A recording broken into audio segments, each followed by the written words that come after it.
केतेबेले प्रश्न पत्र लीक केतेबेले परीक्षा स्थगित आउ केतेबेले वर्ष वर्ष धरी प्रमुख परीक्षार फल बाहरुनी एबे ओएसएससी परीक्षा सिलेबस बाहरु आसीछि प्रश्न एबे राज्य रे प्रतियोगिता मूलक परीक्षार स्थिति एमिति एहाकु नेई Odisha staff selection commission office सम्मुखरे पुलिस परीक्षार्थी मध्य मुहांमुही स्थिति सृष्टि होईछि 150 मार्क परीक्षारु सिलेबस बाहरु 120 मार्क प्रश्न आसीथिला जाहाकु नेई परीक्षार्थी मध्य व्यापक असंतोष देखा देइथिला सबु महलरु एहाकु निंदा करा जाइछि एभली समय रे उच्च शिक्षा मंत्री कहिबा कथा परीक्षा क्षेत्र रे दीर्घ दिन धरी जेउ माल फंक्शनिंग हेउथिला ताहा नुआ आईन द्वारा कम हेबो वर्ष वर्ष परिश्रम करुछंती परीक्षार्थी हेले परीक्षा बेलकु मुगुरा मुह मेला सिलेबस बाहरु आसुछि प्रश्न पिलांक भविष्यत सह खेल ओपीएससी ठारू आरंभ करी ओएसएससी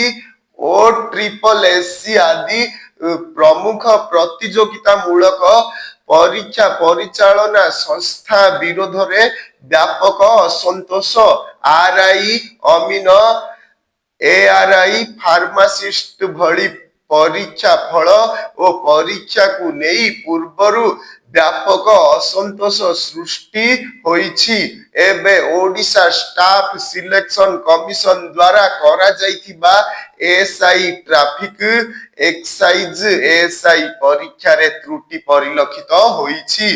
150 मार्क परीक्षारु सिलेबस बाहरु 120 मार्क प्रश्न आसीथिबारु कमिशन कार्यालय रे हो हल्ला करिसंती परीक्षार्थी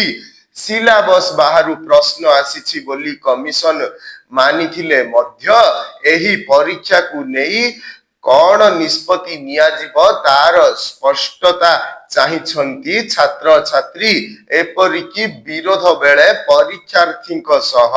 पुलिस रो मुहामुही परिस्थिति सृष्टि होइथिला परीक्षार्थी को पुलिस अटकाइबारु एमिति स्थिति उपजिथिला कमिशन अध्यक्ष को भेटिबाकू न देई गेट बाहर को तोड़ी देइथिला पुलिस जेउथि पाई पुलिस सह जुक्ति तर्क होइथिला शेषरे परीक्षार्थी चाप आगरे मुंड नुआई कर्तृपक्ष भेटिथिले मध्य एही परीक्षा को नहीं कौनसी स्पष्ट उत्तर रखि नथिबा अभियोग होइछि आसंता 4 तारिख रे कमिशन एक गुरुत्वपूर्ण बैठक बसी एही समस्या संपर्क रे निष्पत्ति नियाजिबो बोली कुहा जाइछि किंतु पिला माने तुरंत सिलेबस अनुसार प्रश्न प्रस्तुत करी आउ थरे परीक्षा करिबाकू दाबी करिसंती सेपटे परीक्षा जनित त्रुटि को नहीं संग्राम करुथिबा छात्र नेता माने पिलांक अभियोग को गुरुत्वर सह निया जाउनी बोली कहिसंती तेणु अकाउंटेबिलिटी फिक्स हेउ ओ कार्यानुष्ठान निया जाउ नहले व्यवस्था रे परिवर्तन हेबो नाही बोली कुहा जाइछि सेपटे ए संपर्क रे उच्च शिक्षा मंत्री सूर्यवंशी सूरजଙ୍କ କହିବା କଥା विधानसभा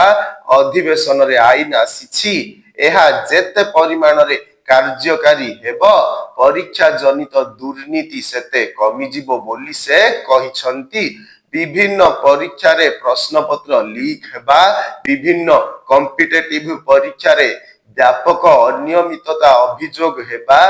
परीक्षा को हठात स्थगित करा जिबा ओ किछि प्रमुख परीक्षा फल को वर्ष वर्ष धरी प्रकाश न करिबा को नेई सरकारक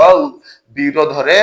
लगातार बड़ बड़ अभियोग आसुछि साधारण परीक्षा हेउ किंबा प्रतियोगिता मूलक परीक्षा सबुथिरे अनियमितता और अराजकता शीर्ष रे पहुंची जहाकु नै छात्र छात्री मानसिक अवसाद ग्रस्त हेउछंती।